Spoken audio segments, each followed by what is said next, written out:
ये सोचने वाली बात है। अब चलेंगे अपन आगे की तरफ। यहाँ पर से यहाँ आएंगे तो ये मंदिर का परिसर आ जाता है।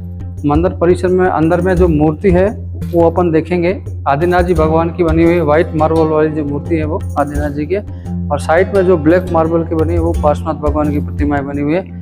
अब आगे जाएंगे, विजिट करेंगे लोधरा मंदिर में, तो वहाँ पर इसी बड़ी बड़ी मूर्तियाँ बनी हुई, सहस्त्र फन की बनी हुई है। तो जैसलमेर के राजा जो थे उन्होंने कहा था कि आप जैन मंदिर बनाओ तो उसमें कुछ हिंदू मूर्तियाँ भी बनाना है। तो जैसे बाहर भैरव जी की मूर्ति लगी हुई है, इसी तरह इस तरह की अंदर मूर्तियाँ भी लगी हुई है विष्णु भगवान वगैरह की, जो अपन मंदिर की परिक्रमा करेंगे तब अब देखने को मिलेगा। जैसे आपने वहाँ मंडप देखा था, यहाँ मंडप स्क्वायर में, जैन मंदिर में गोल बना हुआ था, लेकिन यहाँ स्क्वायर में बनाया गया है। देखिए आप छत को किस तरह से ऊपर ले जाकर के संकड़ा किया गया है और फिर बनाया गया है, जो एक देखने काबिल तारीफ है। उन कलाकारों को, उन इंजीनियरों को सैल्यूट करने का मन करता है। कितनी बारीक कार्विंग और कितनी साफ गोई से एक दूसरे पत्थरों को जॉइंट किया है, कहीं से जॉइंट नजर भी नहीं आता। और इतने पत्थरों को, टुकड़ों को अलग अलग करके जोड़ना उस जमाने में, इतने भारी पत्थरों को इतना गोल राउंडिंग में शेप देना बड़ा मुश्किल काम होता था। लेकिन ये जो इंजीनियरिंग है वो आप देख सकते हैं आजकल के इंजीनियरिंग में ये पॉसिबल नहीं है। और आपको पिलर्स पे और कहीं दीवार पे खाली जगह नज़र नहीं आ रही है। आप जहाँ भी कैमरा घुमाएंगे वहाँ सब काम किया गया है। तो ये काम जो क्या है हिम्मतमल जी बापना के द्वारा करवाया गया था, जो पटवावली के मालिक थे। तो उन्होंने ये शुरू से उनका एक एजेंडा था कि जिस तरह से पटवावली को नक्काशी से उकेरा गया है, वैसे ही आदिश्वर भगवान का मंदिर जो बनाएंगे उसको भी कहीं भी खाली नहीं रखेंगे। जैसा पटवावली में कार्विंग है उससे भी ज़्यादा यहाँ कार्विंग है और बेस्ट कार्विंग हो। तो आप देख सकते हैं जितना पटवावली में कार्विंग है वैसा का वैसा कार्विंग यहाँ पर भी है। अब अपन इधर से चलेंगे, एक राउंड करेंगे मंदिर के पीछे की तरफ से, तो अपन को यहाँ नज़र आ जाएगा ये मूर्तियाँ लगी हुई है जो हिंदू धर्म की है। ये पहली मूर्ति आप देख सकते हैं। राजा ने जैसे बोला था कि जैन मंदिर बनाओ लेकिन हिंदू देवी देवता की मूर्तियाँ ये साथ में रखो, तो ये विष्णु भगवान की मूर्ति बनी हुई है।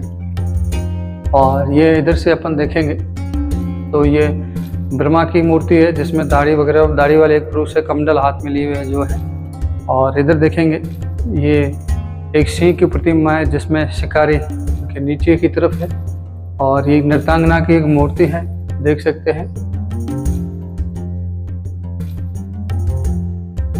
और इधर अप्सराओं की मूर्ति है, इधर इंद्र भगवान की मूर्ति बनी हुई है।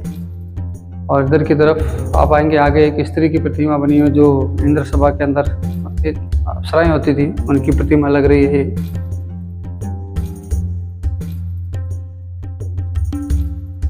इस मंदिर की आप कार्विंग देखिए और मूर्ति कला देखिए। मूर्ति को अगर आप ध्यान से देखेंगे तो इतनी सुंदर और इतनी बारीक कार्विंग का काम किया गया और इतनी साफ गोई से काम किया गया है कि आपको कहीं लगता नहीं कि 200 साल पुराना मंदिर है। आज भी मंदिर ऐसा लगता है जैसे कल ही बना है। इतना साफ सुथरा मंदिर है, इसकी साफ सफाई भी और इसकी मेंटेनेंस आप देखिए कितने सुंदर तरीके से की गई है।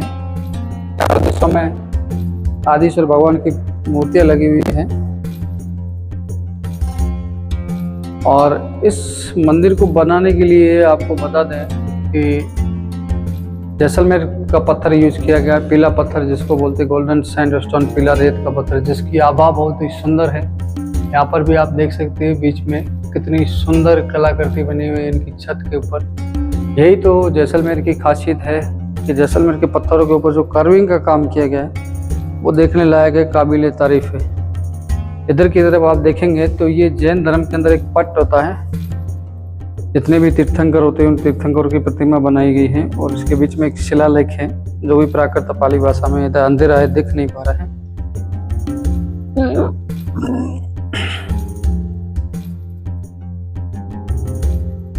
जैसा आपने वहाँ देखा था मंदिरों को बुरी नज़र से बचाने के लिए, तो वहाँ जैन मंदिर में भी मेन चौक में लगा हुआ था ये सी फॉसिल स्टोन, और गेट पे भी लगा हुआ था, और यहाँ पर भी लगा हुआ, और यहाँ पर भी इसको लगाया गया। पहले आंगन होता था तो गोल पत्थर था, तो अभी इसको यहाँ पर टाइल्स लगा गई जैसलमेर स्टोन की, तो यहाँ पर इसको टाइल के रूप में भी लगाया गया। ये सी फॉसिल स्टोन देख सकते हो आप। बहुत ही कार्विंग का काम भरा हुआ मंदिर है, तो नज़र लगना स्वाभाविक है। कोई सुंदर चीज़ को देखते हैं तो उस पर नज़र चली जाती है, तो नज़र लगना स्वाभाविक। तो इस मंदिरों को नज़रों से बचाने, बुरी नज़र से बचाने के लिए इसी फॉसिल स्टोन यहाँ पर लगाया गया। लगभग जैसलमेर के बड़े बड़े जितने भी राजभवन हैं, बड़े बड़े मंदिर से वहाँ पर लगाया गया। अब अपन इधर से चलेंगे ऊपर वाले मंदिर में, जो इसका टॉप पे बना हुआ मंदिर है वो।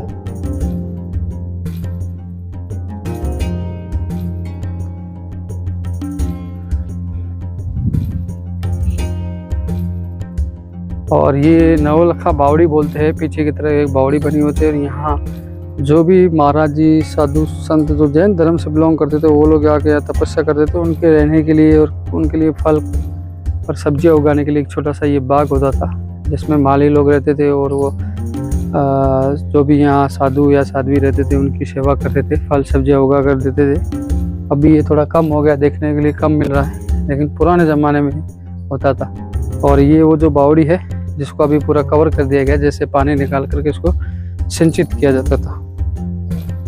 हाँ, बावड़ी देख लीजिए, बावड़ी देख लीजिए। आजकल मोटर का सिस्टम हो गया, इसलिए पानी मोटर के द्वारा निकाला जाता है। आप देख सकते हो कितनी गहरी बावड़ी है, कम से कम 100 से 80 फीट के आसपास होगी ये बावड़ी भी।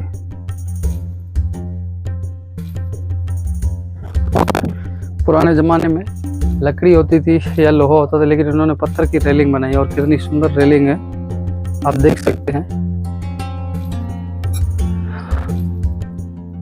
और पत्थर की जालियां बनाई गई है हवा आने के लिए, कितनी सुंदर जालियां। इधर से अपन देखेंगे अंदर का, ये जो इसका ये जो नीचे से अपन ने देखा था उसका डोम का ऊपर वाला भाग है, ये इसको बोलते हैं अष्ट। वहाँ पर अपन ने देखा था अष्ट तोरण था, और यहाँ अष्ट थंब है। अष्ट थंब के ऊपर की तरफ ये डोम बना हुआ है, और डोम के बीच में देखेंगे तो छोटे छोटे कलश बनाए गए हैं। कलश की सुंदर आकृतियाँ यहाँ से दिख रही है। और ये है मार्बल का झरोखा जो अपन ने नीचे देखा था, और इसके ऊपर भी आप देख सकते हैं कितनी सुंदर कलाकृति बनी हुई है। और इसके पास में जस्ट अमर सागर तालाब है। अमर सागर तालाब महारावल अमर सिंह के द्वारा बनाया गया था, जो जैसलमेर रियासत के राजा होते थे। उन्होंने यहाँ ये तालाब और नीचे गांव जो था उसके लिए कुएं और बावड़ियाँ बनाई हुई है, जो छतरियाँ सामने दिख रही है। ये सब यहाँ पर मंदिर के साधु और साध्वी यहाँ पर बैठा करते थे। हवा के लिए बहुत अच्छा स्थान है, यहाँ हवा आती थी, इतनी हवा, मस्त हवा जिसमें बैठ के आदमी मस्त हो जाता है। और अब अपन ऊपर वाले मंदिर में चलेंगे।